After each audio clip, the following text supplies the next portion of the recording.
ഹരേ കൃഷ്ണ, എല്ലാവരും സുഖമായിരിക്കുന്നു എന്ന് വിചാരിക്കുന്നു. ഇന്ന് നമുക്ക് ചൈതന്യ ചരിതാമൃതം മധ്യലീല 22 ചാപ്റ്റർ 107th ശ്ലോക പറ്റി മനസ്സിലാക്കാം. ടോപ്പിക്കിലേക്ക് പോകുന്നതിന് മുമ്പ് ഇന്ന് വരെ എനിക്ക് നൽകിയ സപ്പോർട്ടിന് മനസ്സിൻ്റെ ഉള്ളിൽ നിന്ന് നന്ദി പറയുകയാണ്. Thank you so much. നിത്യസിദ്ധ കൃഷ്ണ പ്രേമ സാധ്യ കബുനായ ശ്രവണാദി ശുദ്ധ ചിത്തേ കാരയേ ഉദയ. കൃഷ്ണനോടുള്ള ശുദ്ധമായ സ്നേഹം ജീവജാലങ്ങളുടെ ഹൃദയത്തിൽ ശ്വാസിതമായി സ്ഥാപിക്കപ്പെടുന്നു. അത് മറ്റൊരു സ്രോതസ്സിൽ നിന്ന് നേടേണ്ട ഒന്നല്ല. കേട്ടും ജപിച്ചും ഹൃദയം ശുദ്ധീകരിക്കപ്പെടുമ്പോൾ ജീവജാലങ്ങൾ സ്വാഭാവികമായി ഉണരും.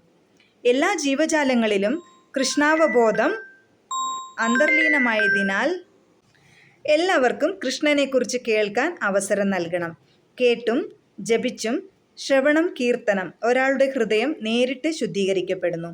ഒരാളുടെ യഥാർത്ഥ കൃഷ്ണബോധം ഉടനടി ഉണർത്തപ്പെടുന്നു.